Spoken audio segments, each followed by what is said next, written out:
세상의 마지막이 가까워질 때 과연 어떤 일이 일어날까요? 그때를 어떻게 준비하는 것이 지혜로운 것일까요?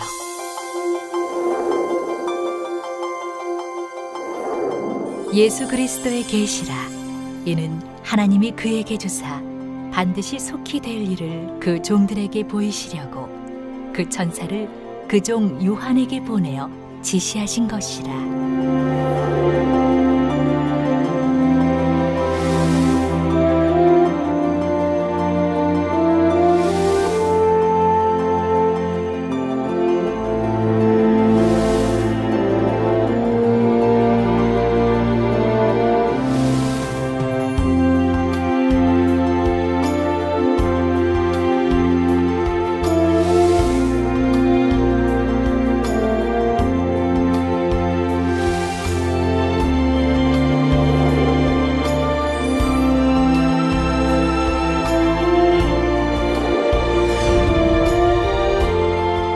사랑하는 시청자 여러분, 세계적인 보응사 이재롱 목사의 설교를 통해 아버지 하나님의 마음과 뜻을 깨달아 소망과 기쁨 가운데 힘차게 달려가시길 바랍니다.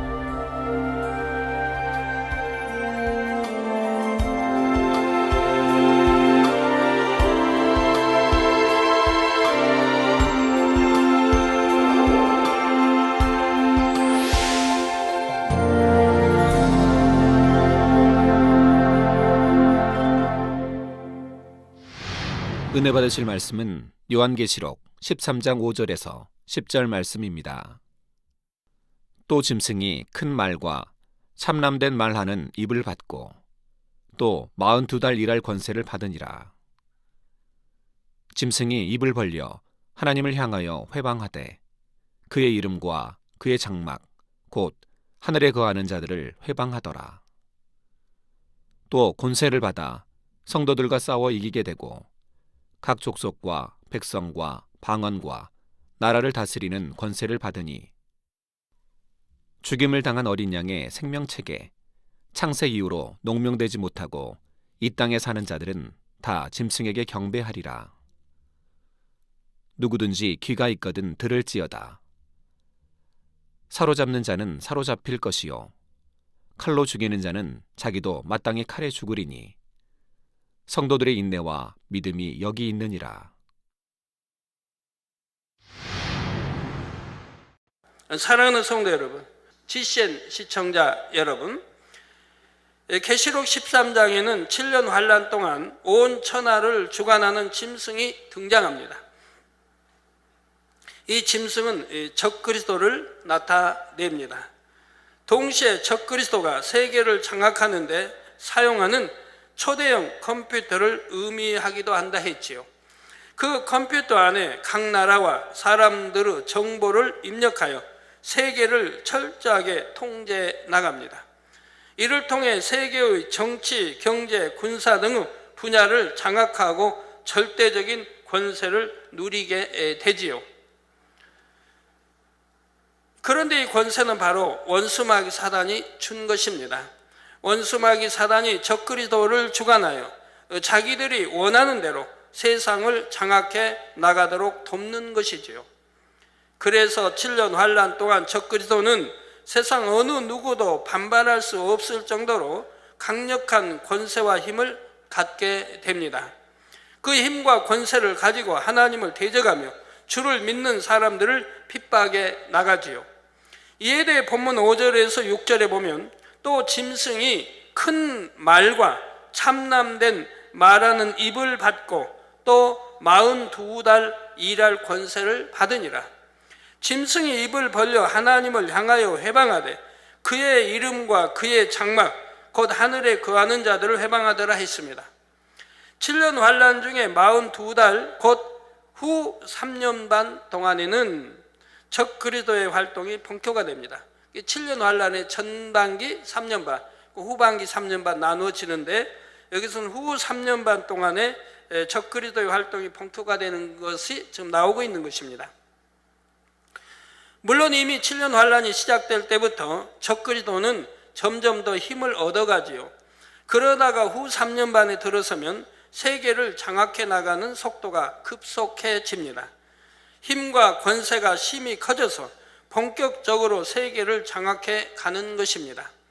물론 이렇게 권세를 얻는 것도 하나님의 주관하에 허락된 일입니다. 그렇다고 하나님께서 그들에게 권세를 주셔서 일부러 그것을 가지고 악을 바라도록 만드신다는 말이 아닙니다.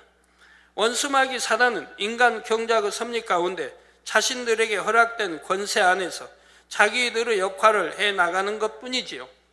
그러나 그것도 하나님께서 공의에 따라 허락하신 범위 안에서만 가능합니다. 그래서 하나님의 주관하에 있다 말하는 것이지요. 본문의 권세를 잡은 이 짐승은 큰 말과 참남된 말하는 입을 받았다 했습니다. 여기서 큰 말이라고 표현한 것은 그 말에 큰 힘이 담겨 있음을 뜻합니다. 그 말에 따라 세계가 움직여지는 것이지요. 이들은 경제와 정치, 군사를 비롯하여 교통, 통신 등 거의 모든 분야에서 전 세계를 하나로 묶어 통제하게 됩니다.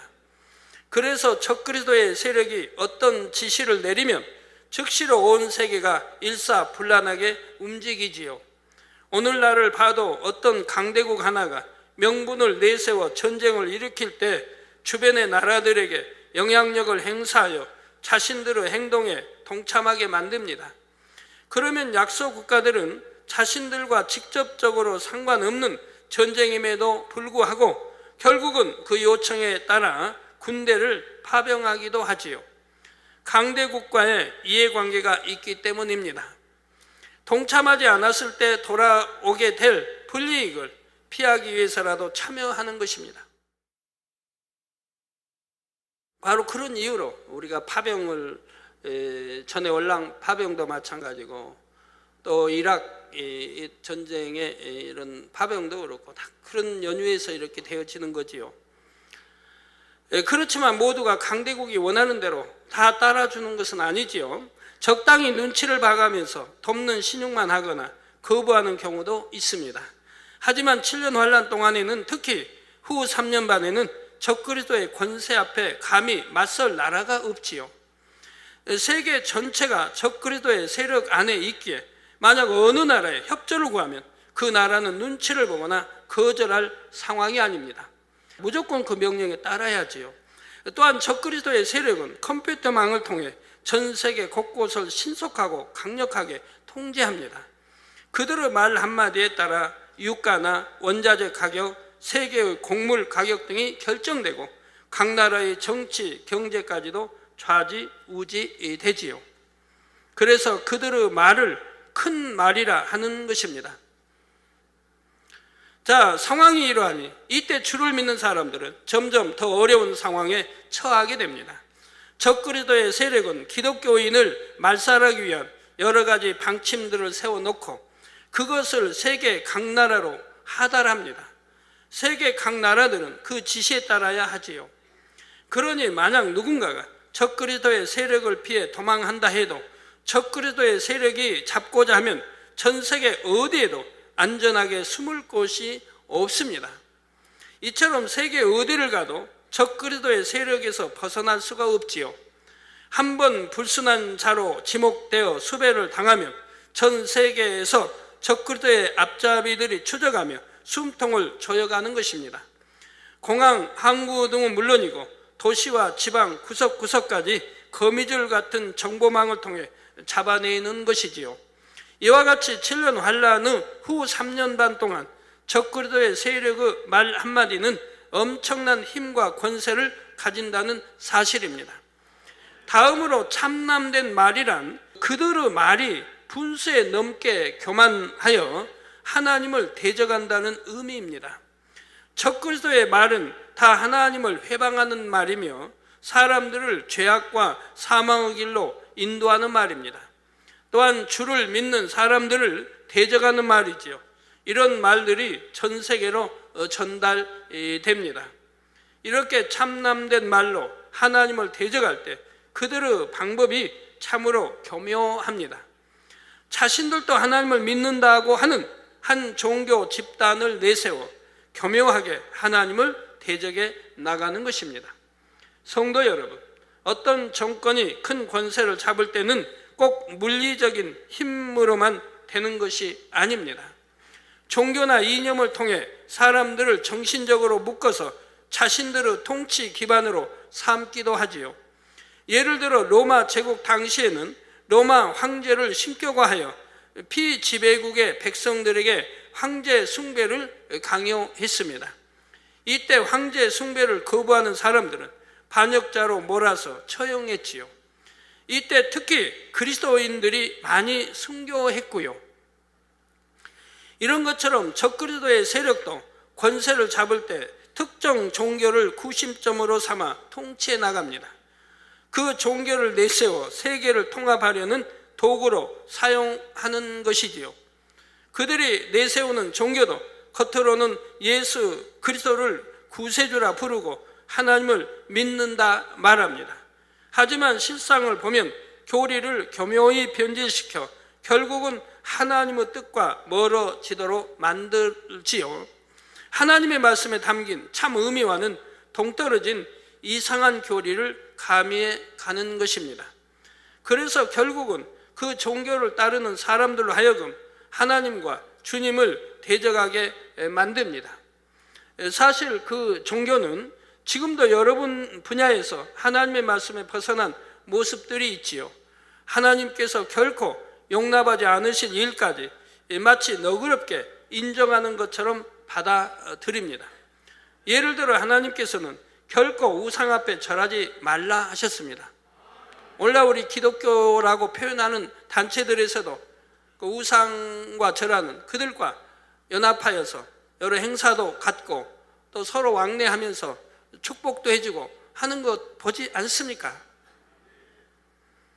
이것은 너무나 중요한 하나님의 계명입니다. 지금까지 얼마나 많은 믿음의 선진들이 우상 숭배를 하지 않으려고 차라리 죽음을 택하며 순교했습니까? 다니엘도 마찬가지고요. 우상 앞에 절하지 않기 위해서 다니엘 세 친구는 담대히 풀무불에 던짐을 받는 그런 신앙을 가졌던 것이지요. 하나님이 구해주신다. 그러나 설령 구해주지 않으신다 할지라도 우리는 우상 앞에 절하지 않는다. 왕의 명령에, 우상의 절하라는 명령에 따르지 않는다 라고 담대한 신앙 고백을 하지 않습니까? 이것이 참 신앙인인 것입니다. 참 믿음이란 이렇게 타협하지 않는 거예요. 변질되는 것도 아니고 두 마음 품지도 않는 것이고 미혹을 받는 것도 아니고 미혹 당하지도 않는 것이고요. 이것이 참마음이요, 참 믿음이지요. 그래서 히브리서 10장에 있는 대로 참마음과 온전한 믿음이 되면 그렇게 되어지는 것입니다. 그래서 얼마나 많은 믿음의 선진들이 우상 숭배를 하지 않으려고 차라리 죽음을 택하며 순교했습니까? 우리나라도 기독교가 들어온 이후로 제사상 앞에 절하지 않기 위해 핍박받는 사람들이 수없이 많지요. 고린도전서 10장 21절에 말씀한 대로 귀신의 상에 동참해서는 안 되기 때문입니다. 그런데 이 종교는 분명히 하나님을 믿는다 하면서도 제사상 앞에 절하는 것을 정당화시킵니다. 제사를 지내는 것은 우리나라 고유의 문화요, 어른을 섬기는 미풍, 양속이라 말하지요. 그러면서 이런 고유의 문화를 수용하는 것이 너그럽고 포용력 있는 것이라 생각하게 만듭니다. 믿음이 없는 유괴 사람들이 생각할 때는 이런 말이 참 그럴듯하게 들리지요. 더 합리적이고 옳게 여겨집니다. 그러나 영적인 믿음이 있는 사람들이 보면 이것은 귀신의 상에 참여하는 것이요, 신앙의 본질을 왜곡시키는 것입니다. 세상과 타협하는 것이고요. 그 종교는 이런 식으로 진리를 하나하나씩 사람의 생각에 맞춰 변질시켜 나갑니다. 그러다가 7년 환란 때 적그리스도와 연합되면서 더욱더 많은 것을 변질시켜 나가지요. 결국 하나님도 주님도 성령의 역사도 교묘하게 부인하기에 이릅니다. 그리고 자신들의 머리된 사람을 신격화해서 그 앞에 굴복하며 절하게 만들지요. 신과 같이 숭배하게 하고 거기에 따르지 않는 모든 사람을 핍박합니다. 자신들의 종교를 인정하지 않는 자, 그 종교에 굴박하지 않는 자들은 다 제거하려 하는 것입니다. 이렇게 종교의 힘까지 동원하여 세상을 장악해 나가는 적그리스도는 42달, 즉 3년 반 동안 일할 권세를 받았습니다. 그리고 그 입을 벌려서 하나님을 회방하고 대적하는 말들을 쏟아내지요. 또한 하나님의 말씀대로 살 수 없도록 교묘하게 회방하고 핍박해 나갑니다. 믿음의 선진들과 그들의 신앙에 대해서도 변질시키고 이름을 욕되게 하지요. 이러한 상황을 가리켜 짐승이 입을 벌려 하나님을 향하여 회방하되 그의 이름과 그의 장막 곧 하늘에 거하는 자들을 회방하더라 한 것입니다.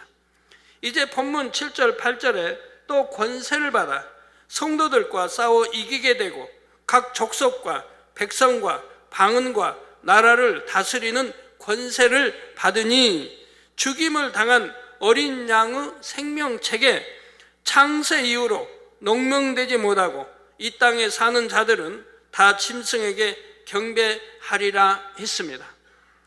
먼저 또 권세를 받아 성도들과 싸워 이긴다는 것은 적그리스도가 후 3년 반 동안 권세를 잡고 성도들을 핍박하게 된다는 의미입니다. 믿는 사람들을 체포하여 고문할 뿐 아니라 죽이는 권세까지 받는 것입니다. 이는 어느 한 나라에서만 일어나는 일이 아닙니다. 본문에 보면 짐승은 각 족속과 백성과 방언과 나라를 다스린다 했지요. 앞에서 설명한 것처럼 적그리스도는 민족과 문화, 언어를 초월하여 세계 모든 나라들을 장악합니다. 전에도 언제가 설명했습니다. 어떻게 그런 일이 일어날 수 있는가? 그렇게 일어날 수밖에 없는 상황을 예전 수년 전에 제가 설명한 적이 있습니다. 그렇게 되어질 수밖에 없는 상황을. 자, 그래서 세계 각국에서 성도들을 색출하고 핍박해서 굴복시켜 나가는 것입니다. 이때 믿음을 지키지 못한 사람들, 결국 구원받지 못할 사람들은 적그리스도의 권세에 굴복할 수밖에 없습니다. 그들이 세우는 교리와 주장을 따르는 것만이 살 길이라고 생각하지요. 그래서 여러분들 마지막에 가까울수록 절대로 신앙에서 변질되는 일은 없어야 하는 것입니다. 진리에 어긋나는, 성경 어긋나는 변질된 일은 교회 안에서도 여러분 각자의 신앙 안에서도 일체 있어서는 안 되고 어떤 큰 단체 권세 앞에도 절대로 타협하거나 굴해서는 아니 되는 것이라 이 말입니다. 한번 타협하면 계속 타협이 되고 한번 편질되면 자기도 뭐 이런 것쯤은 괜찮을까 하고 편질되면 계속 물들어가게 되는 것입니다. 자기도 모르는 사이에 신앙을 잃어가게 되는 거예요. 하나님이 원치 않는 그런 하나님이 기뻐하지 않는 하나님이 절대적으로 참 반대하는 그런 신앙으로 바뀌게 가고 원수마귀는 춤을 추게 된다 이 말입니다. 잘한다 잘한다고 춤을 추게 되는 거예요. 두려움과 공포 때문에 혹은 자신에게 유익이 된다고 생각하므로 그들의 교리를 받아들이는 것입니다. 물론 이런 상황에서도 끝내 신앙을 지켜 순교할 사람들도 있지요. 그러나 그 수가 극히 적다 했습니다. 어떤 사람은 사망의 길임을 알면서도 결국 그 길을 따르기도 하지만 어떤 사람은 어떻게든 신앙을 지켜 구원의 길로 가는 사람도 있지요. 바로 이러한 상황에 대해 죽임을 당한 어린 양의 생명책에 창세 이후로 농명되지 못하고 이 땅에 사는 자들은 다 짐승에게 경배하리라 말씀하고 있는 것입니다. 이처럼 장차 일어날 일에 대해 자세히 말씀해 주고 계시면서 9절에 누구든지 귀가 있거든 들을지어다 말씀하십니다. 이 말씀은 어느 시대 어느 곳에 있든지 이 말씀을 듣고 읽는 모든 사람에게 해당합니다. 7년 환란 전에 이 말씀을 대한 사람이라면 7년 환란에 떨어지지 않도록 해야 할 것입니다. 설령 7년 환란 중에 이 말씀을 대한 사람이라도 결코 적그리스도의 미혹에 넘어가지 말 것을 경고하시는 것입니다. 이제 10절에 사로잡는 자는 사로잡힐 것이요 칼로 죽이는 자는 자기도 마땅히 칼에 죽으리니 성도들의 인내와 믿음이 여기 있느니라 했습니다. 사로잡는 자와 칼로 죽이는 자라 적그리스도의 세력과 적그리스도에 동조하는 자들을 말하지요.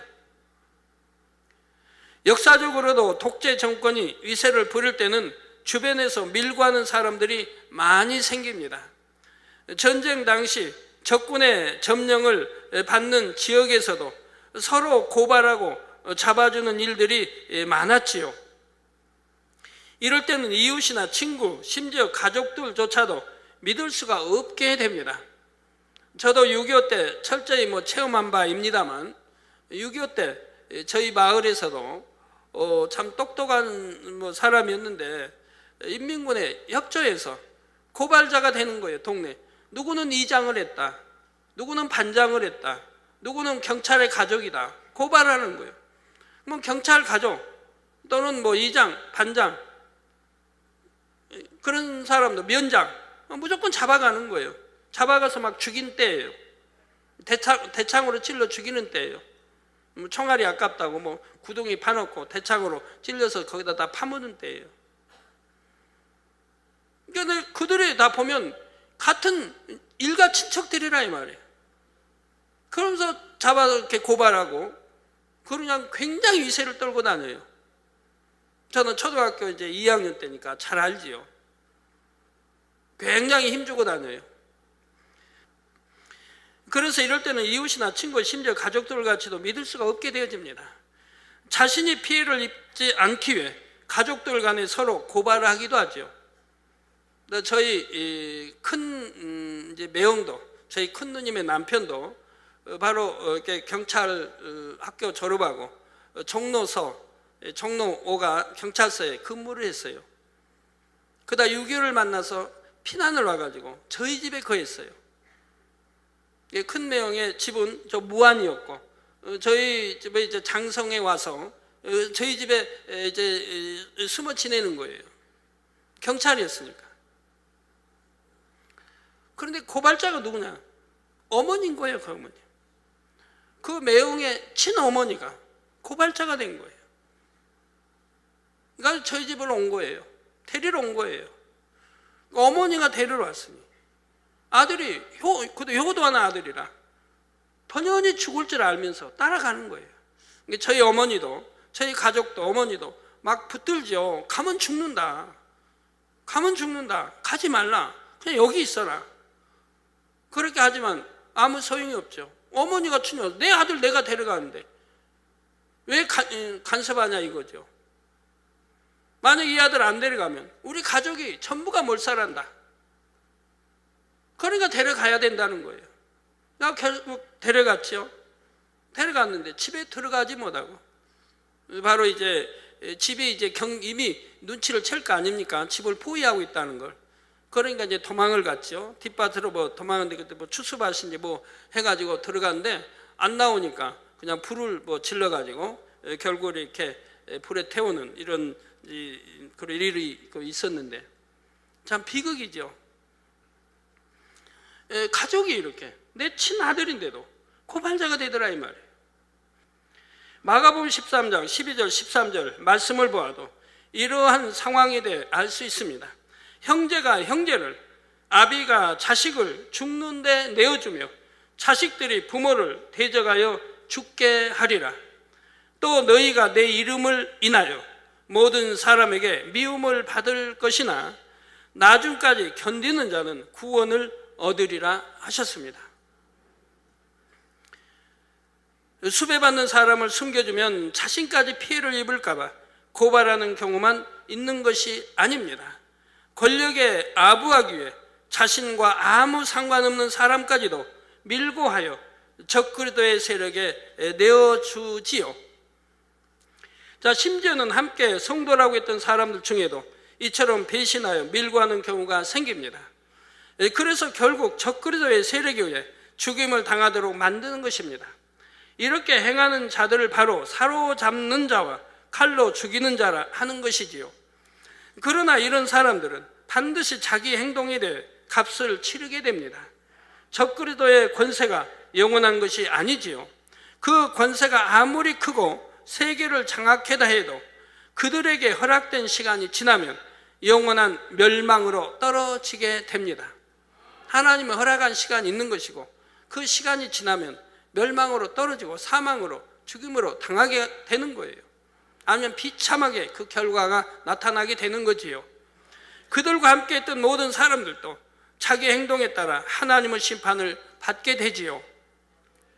계시록 2장 23절 후반절에 보면 내가 너희 각 사람의 행위대로 갚아주리라 하셨습니다.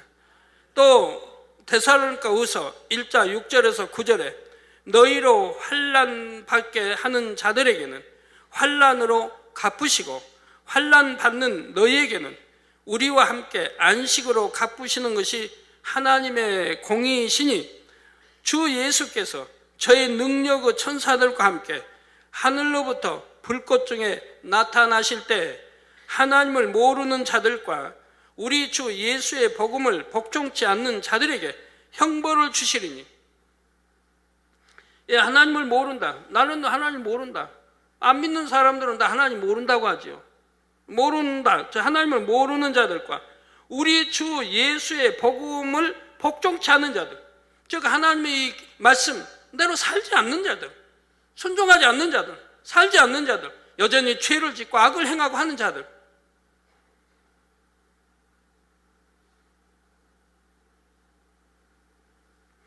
자들이 형벌을 주시리니 이런 자들이 주의 얼굴과 그의 힘의 영광을 떠나 영원한 멸망의 형벌을 받으리로다 말씀합니다.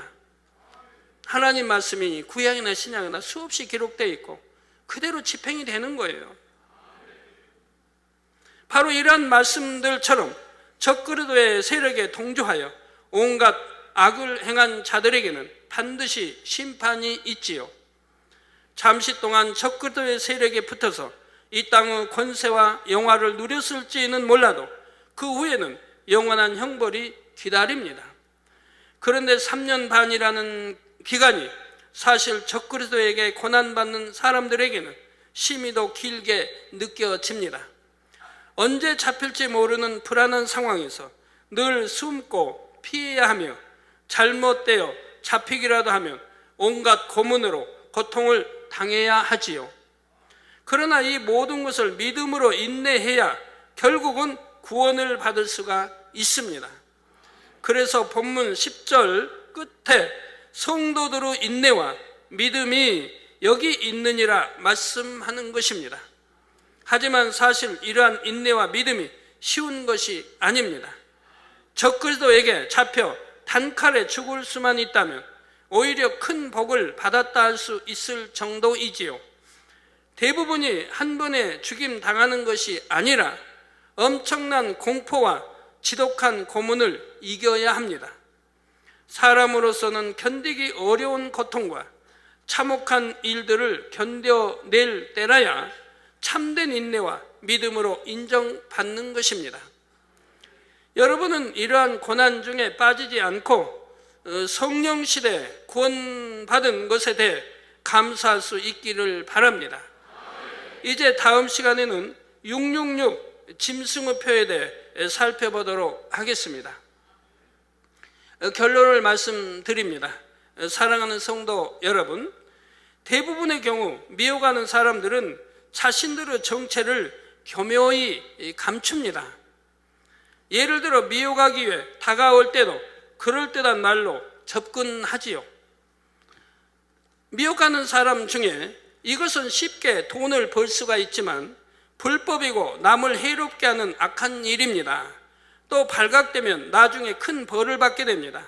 이런 식으로 하는 사람은 하나도 없을 것입니다.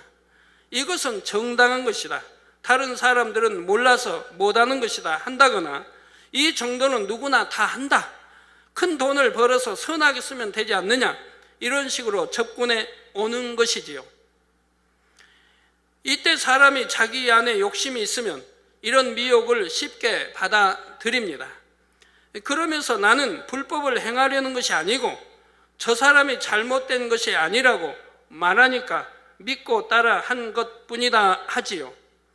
적그리스도가 사람들을 미혹할 때도 마찬가지입니다. 그들이 하는 일은 하나님을 대적하는 일입니다. 그러나 사람들 앞에서는 자신들의 정체를 숨기고 회유하려 합니다. 우리도 분명히 하나님과 주님을 믿는다, 우리가 시키는 대로 하는 것이 믿음을 저버리거나 하나님을 배신하는 일이 아니라고 설득합니다. 단지 사회 질서를 유지하기 위해 협조하라는 것뿐이다, 이런 식으로 미혹하지요. 그러나 그들의 행위를 잘 살펴보면 그런 말들이 거짓임을 쉽게 알 수가 있습니다.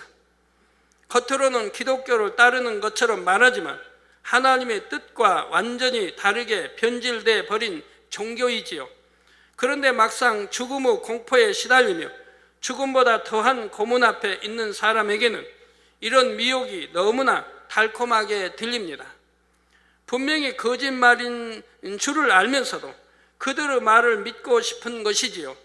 그들의 말이 맞을 수도 있겠다 생각합니다. 또한 주님을 믿는다고 하는 다른 많은 사람들도 그들에게 협조하고 있으니까 나도 괜찮겠지, 이렇게 자신을 정당화하며 양심의 가책을 덜고자 합니다. 그러나 이렇게 해서 믿음을 저버리고 나면 나중에 후회해도 소용이 없지요. 어떤 변명을 한다 해도 결국 그는 자기 유익을 쫓아 영혼을 판 것이 됩니다. 이는 오늘날의 성도들에게도 마찬가지입니다. 많은 교회들이 있지만 그 중에는 하나님의 뜻을 변질시켜서 잘못 가리키는 경우들도 있습니다. 성경에는 하나님의 뜻이 무엇인지 너무나 확실하게 나와 있는데 그것을 전혀 반대로 가르치기도 하지요. 예를 들어 구원은 한번 정해진 것이니 주님만 믿으면 구원받을 수 있다 말합니다. 이 말은 설령 죄를 지어도 구원받는다는 것이지요.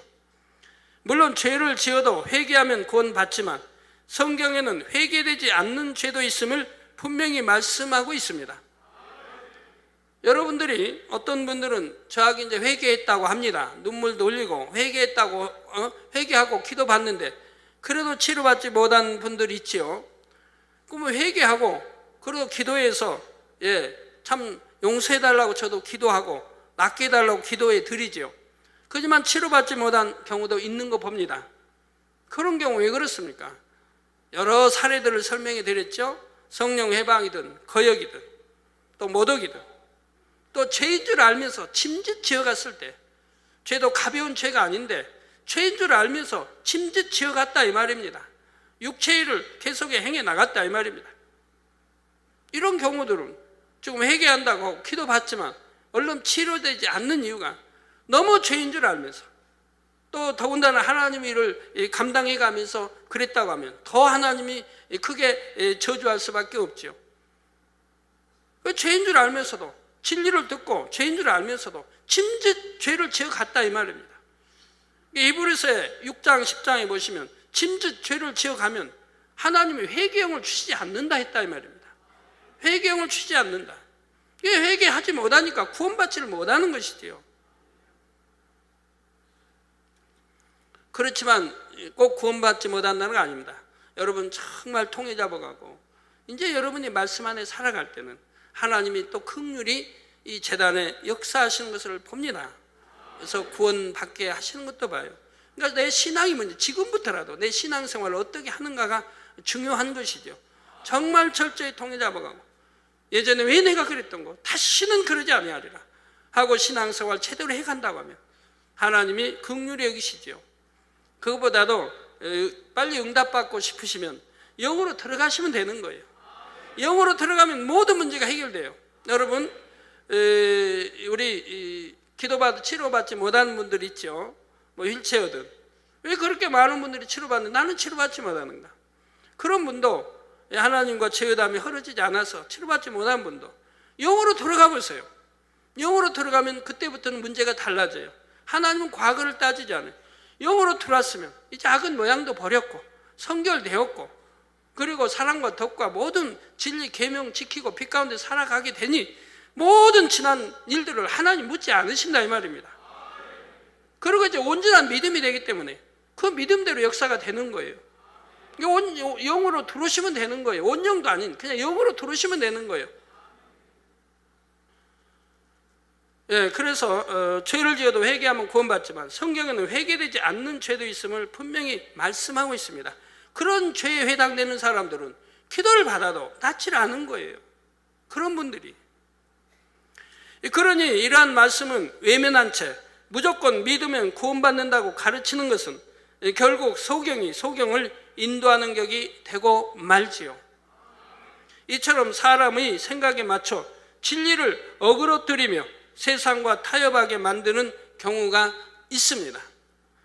또한 분명히 우상 숭배인데도 그것을 마치 미풍양속을 존중하는 것처럼 속이는 경우도 있지요. 세상 사람과 다름없이 술 취하고 방탕한 것을 즐기면서도 그런 것이 죄인 줄도 모릅니다. 그러면서도 자신들이 정통인 것처럼 가장 권위 있는 교파인 것처럼 말하기도 하죠. 그런다고 하면 성경에 있는 기사 표적과 권능도 행해보지요. 성경에 있는 말씀들을 입증시켜 보지요. 믿는 자에게는 이런 표적이 따르리니 했으니 따라야 될 거 아니겠습니까? 마가복음 16장에 또 있는 대로 제자들이 나가 두루 전파할세 그 따르는 기사 표적 이걸로 우리 주님이 함께 역사하신다는 것을 증명했다 이 말입니다.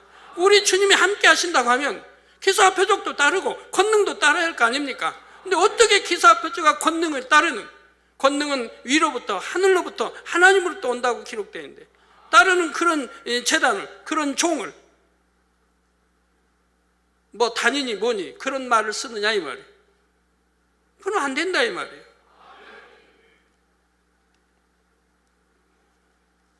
그런데 오늘날도 의외로 이런 말에 미혹되는 사람들이 많습니다. 이는 자기 안에 그런 미혹을 받아들이고 싶고 타협하고 싶은 마음이 있기 때문이지요. 하나님의 말씀대로 살 능력이 적은 사람은 단에서 성경대로 가르치며 죄를 지적하면 마음에 짐이 되고 힘들어하지요. 온전한 11조를 해야 한다. 주의를 반드시 지켜야 한다.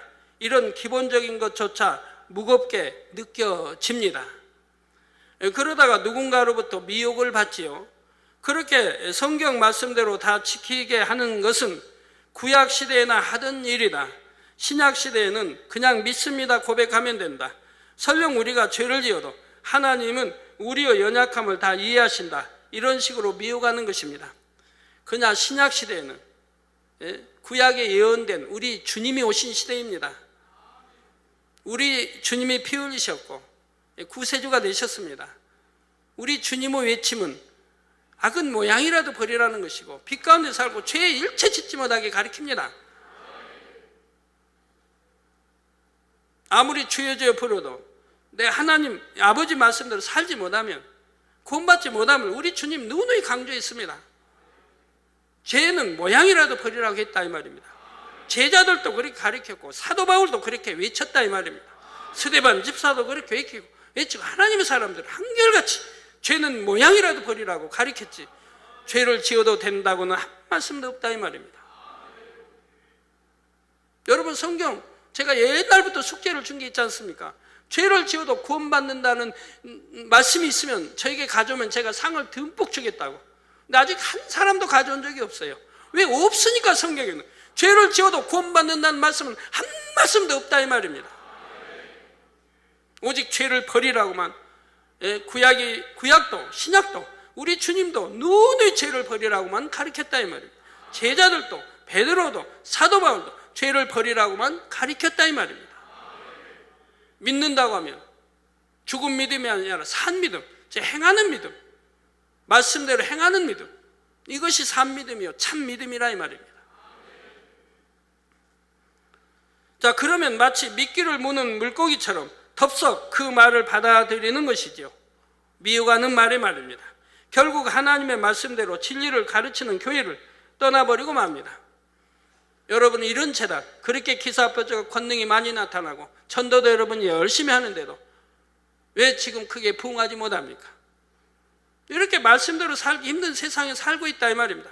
말씀대로 살라고 하니까 그게 짐이 되고 무거워서 떠난다 이 말입니다.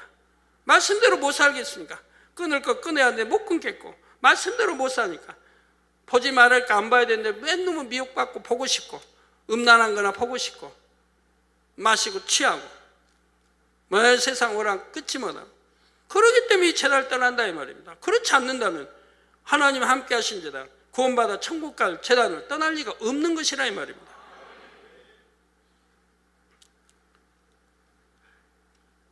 잘못된 것을 가르치는 자들과 함께 죄악에 젖어 살다가 결국 사망으로 떨어지는 것입니다.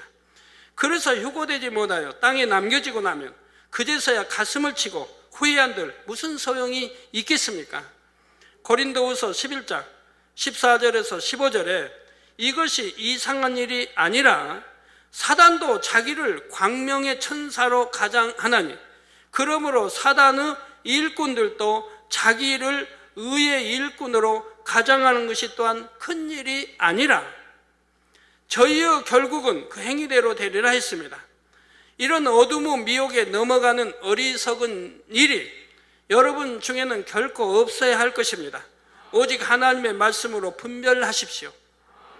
또 저는 여러분들이 이길 힘을 늘 풀어놓고 있습니다. 이 세상을 이길 힘, 오락을 이길 힘, 죄를 싸워 이길 힘을 늘 기사와 표적과 권능으로 보여주며 풀어놓고 있다 이 말입니다. 말로만 한 게 아니라 수많은 기사와 수많은 표적과 수많은 권능으로 함께 해줬고 성경이 사실임을 저는 입증시켜 지금까지 해왔다 이 말입니다. 항상 깨어 하나님의 뜻을 밝히 분별할 수 있는 여러분이 되시기를 부탁드립니다. 우리 박홍기 장로님 세상과 타협하지 않고 5급 공무원인데도 주의를 꼬박꼬박 지키고 그렇게 밤 철야도 일해야 할 그런 바쁜 그런 채 있는데도 단일 철학 빼지 않고 꼬박꼬박하고 이 쉬운 일이 아닙니다. 상사들 장관 차관 나 위에 해서 같이 술자리에 이렇게 임해도 술 한잔 따라주는데 안 마시기 참 쉬운 게 아닙니다. 그런데도 철저히 지켜왔다 이 말입니다. 주의를 지켰고 단일체라 꼬박꼬박 했고 아무리 바빠도 단일체를 하고 그리고 회사에 가서 국가 공무원으로 가서 또 밤을 새워 일을 하더라도 밀린 일이 아무리 있어도 시간이 되면 와서 단일 처리하고 끝나고 또 들어가서 밤을 새워 일을 할 때가 아주 많이 있다 이 말입니다. 그래도 그렇게 했다 이 말입니다. 주의를 지키기 위해서 비가 전에 많이 와서 아주 참 경상남북도에서 굉장히 수해를 입은 적이 있죠. 그러니 또 동네가 거기요 그쪽에니까 위에서 생각을 해서 국장 이상 장차원에서 우리 장로님 동네로 수해 도와주러 갔는데도 그럼 장로님 미안해서라도 함께 해야 되지 않겠습니까? 자기 동네 생각해서 그렇게 위에 분들이 자기 이제 그때는 다 공무원도 여러 수해 복구하고 도와주는 때니까 그래서 자기 동네가 선다는데도 그래도 본인은 주의를 지키기 위해서 거절하지 않습니까? 무조건 나 주의를 지키기 위해서 거절합니다가 아닙니다. 지혜롭게 상사들의 마음을 상하지 않게 설명을 한다 이 말입니다. 그리고 나는 주의를 지키기 때문에 못 가니까 양해해달라고 한다 이 말입니다. 그러면 그 말이 왜 통합니까? 통할 수 있겠습니까? 근데 통합니다. 왜 통합니까? 진실했기 때문에, 신뢰를 받았기 때문에, 상사들로부터 아랫사람들로부터 모두에게 진실한 정직한 신뢰를 받았기 때문에 그런 말이 통하는 것이라 이 말입니다. 그리고 오히려 칭찬을 받더라 이 말입니다. 신앙생활하면 저렇게 해야 된다. 참으로 착한 사람이다 하고 칭찬을 받는다 이 말. 그 신앙생활 제대로 하면 행복한 거예요. 기쁘고요. 왜? 내 마음속에 성령이 기쁨을 주시니까요. 평강을 주시니까요. 은혜를 주시니까요. 소망을 주시니까요. 사랑을 주시니까요. 그리고 날로 변화되어서 기도하니 변화되어서 우리 주님 닮아가기 때문에 행복한 것이라 이 말입니다. 천국의 소망이 더해지고 새 예루살렘의 소망이 더해지니 어찌 행복하지 아니하겠습니까? 그러니 여러분, 여기 듣는 여러분들, 그래요. 늘 강조한 대로 사업을 해도 뭘 해도 세상과 타협하지 않고 욕심 부리지 않고 내가 정도를 걷는다고 하면 하나님이 함께 하시고 축복해 주셔서 행복할 것이라 이 말입니다. 근데 어딘가에 정도에서 어긋나게 되면 그게 꼬이게 되고 나중에는 힘들게 되고 어려워지는 것을 보게 된다 이 말입니다. 그러니까 늘 근심하고 걱정해야 되고 참 해야 된다 이 말. 그래서 신랑 되신 주님께서 다시 오실 때 모두가 신부단장을 마치고 그 품 안에 안기시기를 우리 주 예수 그리스도의 이름으로 축원합니다. 말씀 상고하시면서 통성으로 다 같이 기도하시겠습니다. 할렐루야. 주님 은혜와 사랑에 감사드립니다. 오늘 또 들은 말씀이 믿음이 되고 생명이 되게 축복해 주옵소서. 아버지, 들은 말씀이 산 믿음이 되도록 축복해 주시기 원합니다. 아버지, 역사에 주옵소서. 행할 수 있는 믿음이 되게 축복해 주시기 원합니다. 신부단장 잘하게 도와주옵소서. 이 땅에 사는 동안 우리 주님이 우리를 데리러 오시기 전에 신부단장 잘하여서 영으로 들어가며 온영으로 들어갈 수 있도록 축복해 주시기를 원합니다. 주여 감사합니다. 우리 주 예수 그리스도의 이름으로 기도하옵나이다. 아멘.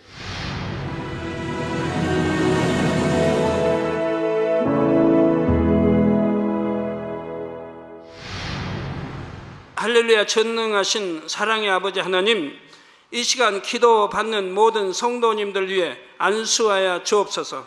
GCN 방송 시청자들이 인터넷과 화상을 통해 기도받는 지교회와 지성전 그리고 전세계 하나님의 자녀들 위에도 시공간을 초월하여 역사하여 주시기를 원합니다. 믿어지는 믿음을 주시고 부정적인 생각과 의심의 세력을 물리쳐 주옵시며 모든 시험 환난도 물리쳐 주옵소서.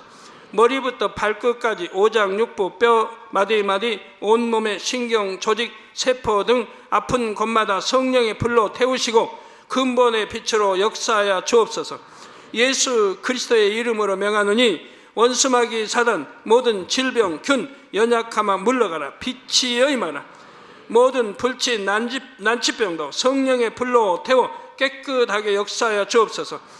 말라리아를 비롯한 모든 풍토병도 물리쳐 주옵소서. 깨끗함을 입을지어다. 감기, 기침, 열, 몸살, 독감 등 각종 유행성 질병도 다 물러가라. 어떠한 유행성 질병 균도 틈타지 않게 지켜 주옵소서. 위암, 폐암, 간암, 유방암, 자궁암, 대장암, 피부암 등 각종 암과 에이즈, 백혈병, 뇌졸중, 고혈압, 저혈압, 심장병, 폐병, 위장병, 당뇨, 부인병, 피부병, 갑상선 질환과 모든 염증도 깨끗게 하여 주옵소서. 소아마비, 중풍, 관절염, 디스크도 온전케 하여 주옵소서. 요통, 두통, 신경통을 비롯한 모든 통증은 사라질지어다. 간질, 자폐증, 우울증, 조울증, 노이로제 등 모든 정신질환도 물러가라. 모든 마비된 것도 풀어지고 일어나 걷고 뛸지어다. 눈도 잘 보이게 하옵시고 귀도 잘 들리게 하여 주옵소서. 소경은 눈을 뜨고 기머거리는 들으며 벙어리는 말할지어다. 각종 사고, 후유증도 깨끗게 하시고 부러진 뼈도 붙여 주옵소서. 화상 입은 것도 온전케 하옵소서. 화기야 물러가라. 열도 물러가라. 아버지 흉터도 나지 않게 역사해 주시기를 원합니다.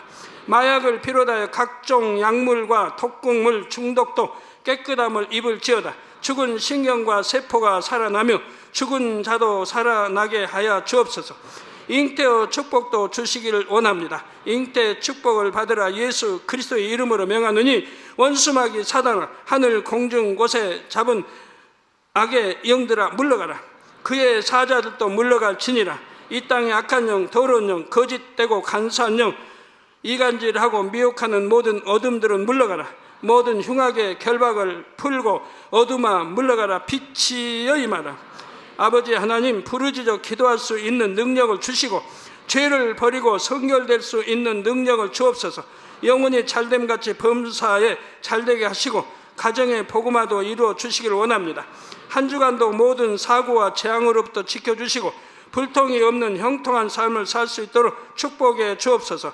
성령의 불담으로 천군 천사와 주님의 불꽃 같은 눈동자로 모든 하나님의 자녀들과 가정, 일터, 사업들을 지켜주시기를 원합니다. 학생들에게 지와 명철을 더하시고 공부도 할 수 있는 뜨거운 마음과 열정도 더하여 주옵소서. 마음과 생각을 세상에 빼앗기지 않도록 지키시고 하나님을 뜨겁게 사랑하는 학생들로 축복하여 주옵소서. 하나님의 자녀들이 먹으나 마시나 입으나 무엇을 하든지 하나님 앞에 영광 돌리는 삶이 되게 축복하여 주시기를 원합니다. 나는 하나님을 만났노라, 체험했노라, 응답 받았노라, 축복 받았노라, 간증하는 입술이 되게 역사하여 주옵소서. 아버지 하나님 감사합니다. 홀로 영광 받으옵소서. 우리 주 예수 그리스도의 이름으로 기도하옵나이다. 아멘.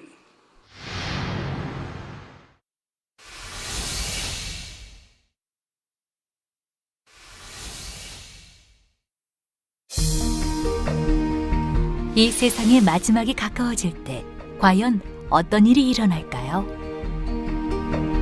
그때를 어떻게 준비하는 것이 지혜로운 것일까요? 요한계시록에 그 해답이 담겨 있습니다. 마지막 때를 깨어 준비하며 신부단장할 수 있도록 마지막 때에 속히 되어질 일에 대해 세세히 기록한 요한계시록.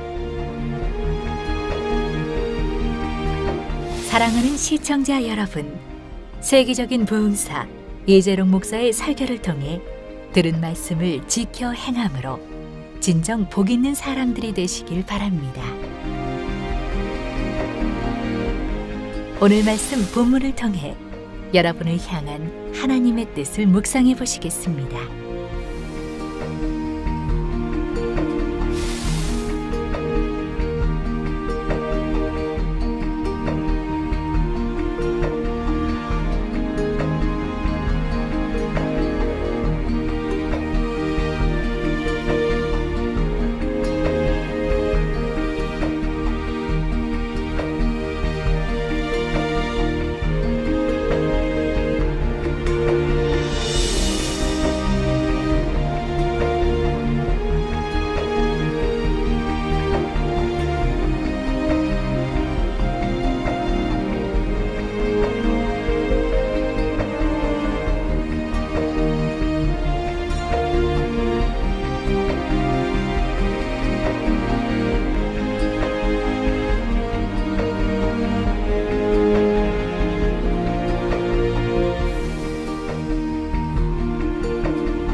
환란 중에 42달 곧 후 3년 반 동안에는 적그리스도의 활동이 본격화 됩니다. 이들은 경제와 정치, 군사를 비롯하여 교통, 통신 등 거의 모든 분야에서 전 세계를 하나로 묶어 통제하게 됩니다. 그래서 적그리스도의 세력이 어떤 지시를 내리면 즉시로 온 세계가 일사불란하게 움직이지요. 적그리스도의 세력도 권세를 잡을 때 특정 종교를 구심점으로 삼아 통치해 나갑니다. 그 종교를 내세워 세계를 통합하려는 도구로 사용하는 것이지요. 그 종교는 이런 식으로 진리를 하나하나씩 사람의 생각에 맞춰 변질시켜 나갑니다. 그러다가 7년 환란 때 적그리스도와 연합되면서 더욱더 많은 것을 변질시켜 나가지요. 또한 하나님의 말씀대로 살 수 없도록 교묘하게 회방하고 핍박해 나갑니다. 어떤 사람은 사망의 길임을 알면서도 결국 그 길을 따르기도 하지만 어떤 사람은 어떻게든 신앙을 지켜 구원의 길로 가는 사람도 있지요. 그런데 3년 반이라는 기간이 사실 적그리스도에게 고난받는 사람들에게는 심히도 길게 느껴집니다. 언제 잡힐지 모르는 불안한 상황에서 늘 숨고 피해야 하며 잘못되어 잡히기라도 하면 온갖 고문으로 고통을 당해야 하지요. 사랑하는 성도 여러분, 대부분의 경우 미혹하는 사람들은 자신들의 정체를 교묘히 감춥니다. 이때 사람이 자기 안에 욕심이 있으면 이런 미혹을 쉽게 받아들입니다. 적그리스도가 사람들을 미혹할 때도 마찬가지입니다. 겉으로는 기독교를 따르는 것처럼 말하지만 하나님의 뜻과 완전히 다르게 변질돼 버린 종교이지요. 그러나 이렇게 해서 믿음을 저버리고 나면 나중에 후회해도 소용이 없지요. 어떤 변명을 한다 해도 결국 그는 자기 유익을 쫓아 영혼을 판 것이 됩니다. 잘못된 것을 가르치는 자들과 함께 죄악에 젖어 살다가 결국 사망으로 떨어지는 것입니다. 그래서 휴고되지 못하여 땅에 남겨지고 나면 그제서야 가슴을 치고 후회한들 무슨 소용이 있겠습니까?